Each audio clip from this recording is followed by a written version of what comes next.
Hi guys! Ako nga pala si Miss Jane, ang content creator ng Kamsur at age of 19. Ngayong araw nga guys ay samahan nyo ako mag-ayos ng aking sarili. Dahil nga ngayong araw na ito ay bibisita ako sa amin. Kung saan nga namumugara ng aking mga angkan at ang aking mga kaninunu-ninunuan. Dahil nga ni daw ay namimiss nila ako. Uy, hindi ganun be. Ang totoo kasi niyan guys ay gustong gusto ko talagang makita yung taniman nila mama ng mani. Ngayong darating na August nga daw ang anihan nito. Kaya kung sino man dyan ang mahilig sa mani, go lang, bumili na kayo. Kung babaratin mo man, ekis kami sa'yo. Char. 50k nga pala sa kilo ng mani. Joke lang po. Malapit na nga pala ako dyan matapos mag-makeup guys. Sinimplihan ko na nga lang pala dyan yung pag-makeup ko kasi nga baka maging kamukha ako ngayon ni Ivana Alawi. O Pak, sino ka dyan? O, ganda.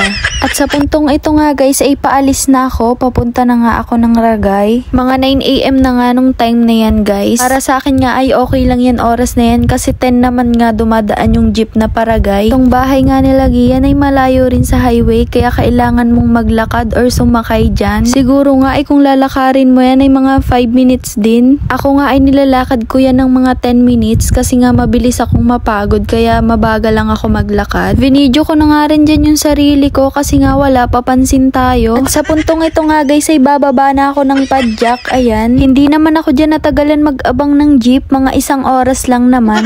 Susubukin talaga yung pasensya mo. Nang time na yan guys ay nahihiya na nga ako mag-video kasi nga si kuya ay tingin ng tingin sa akin, gusto niya sigurong sumali sa vlog ko. Ayan tuloy, hindi na ako nag-video habang nagbabiyahe. At nang nakarating na nga ako dito sa upper ay dyan ako maghihintay sa may kubo-kubo na yan ng aking sundo. Pag pinaglalaroan ka nga talaga ng tadhana. Kasi nga guys ay nagkasumpungan kami dyan ng aking lola na si Lola Minda. Naghihintay nga rin daw siya ng sundo niya. Kaya nga nung dumating na yung sundo ko ay sumabay na lang siya sa amin. Sumundo nga pala guys sa akin ay yung lolo kong si Lolo Armando, ang pinakampogi sa balat ng lupa. Dito na nga pala kami guys dumaan pero hindi ko alam kung anong pangalan ng lugar na to. Doon nga kasi guys sa dinadaanan namin ay maputik kasi nga daw under construction siya. Nang nakarating na nga kami dito sa sentro ay iniwan na namin dito si Lola Minda kasi nga may dadaanan pa daw siya.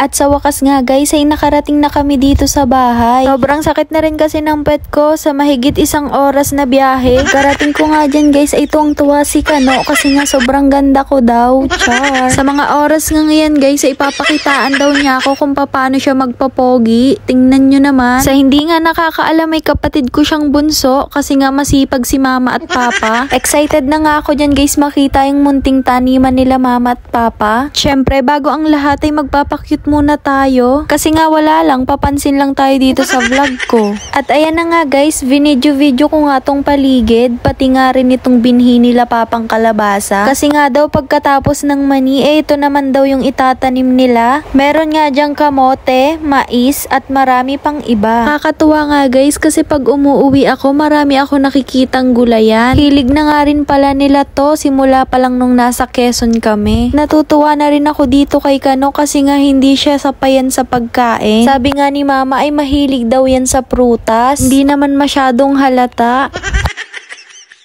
Guys, hanggang dito na lang din po yung video ko. Sana nag-enjoy kayo. Thank you for watching. Bye-bye!